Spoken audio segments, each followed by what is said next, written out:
जय मसीह के दोस्तों और यीशु सहाय। आज हम देखेंगे बपतिस्मा के बारे। बपतिस्मा क्या है तो पढ़ेंगे पहला हम रोमियो 6:4। अतः उस मृत्यु का बपतिस्मा पाने से हम उसके साथ गड़े गए, ताकि जैसे मसीह पिता की महिमा के द्वारा मरे हुओं में से जिलाया गया, वैसे ही हम भी नए जीवन की सी चल चलें। मसीह ने बपतिस्मा को अपने आत्मिक साम्राज्य में प्रवेश का प्रतीक बनाया है। उन्होंने इसे एक सकारात्मक शर्त बना दिया है, जिसका पालन उन सभी को करना होगा जो पिता, पुत्र और पवित्र आत्मा के अधिकार के तहत स्वीकार किए जाने की इच्छा रखते हैं। बपतिस्मा दुनिया का सबसे गंभीर त्याग है। सवाल 1, बपतिस्मा के विषय में यीशु ने क्या आदेश दिया? मत्ती 28:19-20 है। इसलिए तुम जाओ, सब जातियों के लोगों को चेला बनाओ और उन्हें पिता और पुत्र और पवित्र आत्मा के नाम से बपतिस्मा दो, और उन्हें सब बातें जो मैंने तुम्हें आज्ञा दी है मानना सिखाओ, और देखो मैं जगत के अंत तक सदा तुम्हारे संग हूँ। फिर मरकुस 16:15-16 में भी हम पाएंगे, और उसने उनसे कहा, तुम सारे जगत में जाकर सारे सृष्टि के लोगों को सुसमाचार प्रचार करो। जो विश्वास करे और बपतिस्मा ले उसी का उद्धार होगा, परंतु जो विश्वास न करेगा वह दोषी ठहराया जाएगा। देखेंगे बपतिस्मा का अर्थ क्या है। पढ़े रोमियो 6:3-4।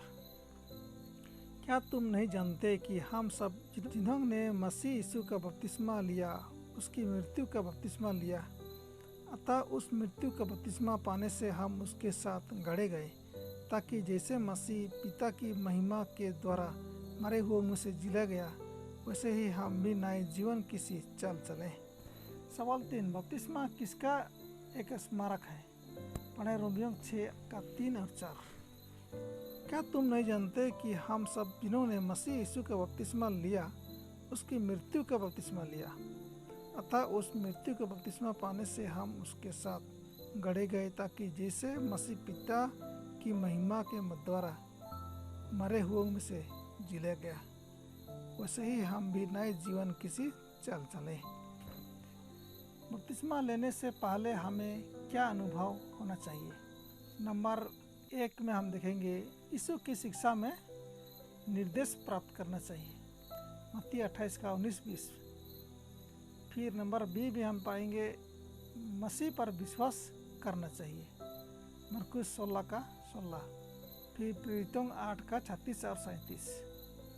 तो नंबर सी में हम पाप के प्रति हमें मरना चाहिए, रोमियो 6:2 और 3 और 11। सवाल 5, बपतिस्मा लेने के बाद हमारी स्थिति और अनुभव क्या होना चाहिए? तो नंबर ए में है पवित्र आत्मा का उपहार हमें प्राप्त करेंगे, प्रेरितों 2:38। और नंबर बी में है जीवन की नयापन में चलना चाहिए, रोमियो 6:4। नंबर सी में है उसके पुनरुत्थान की समानता में बनना है, रोमियो 6:5। और नंबर डी में है पाप की सेवा नहीं करनी चाहिए, रोमियो 6:6। क्रिश्चियन बपतिस्मा किस तरह का होता है?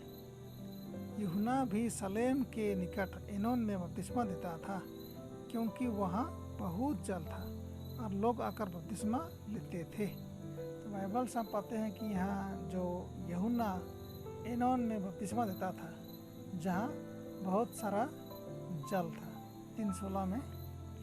और यीशु बपतिस्मा लेकर तुरंत पानी में से ऊपर आया, और देखो उसके लिए आकाश खुल गया, और उसने परमेश्वर के आत्मा को कबूतर के समान उतरते और अपने ऊपर आते देखा।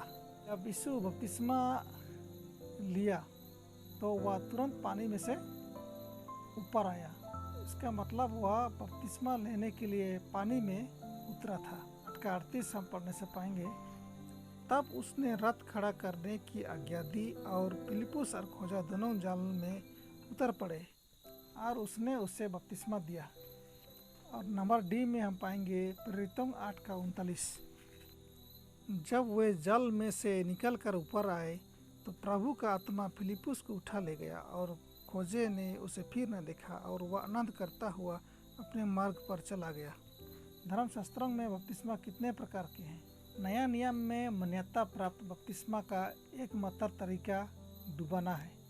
ग्रीक शब्द बप्टाइजो, जिससे हमारा अंग्रेजी शब्द बपटिज्म प्राप्त हुआ है, इसका अर्थ है डुबाना, डूब या नीचे डुबाना।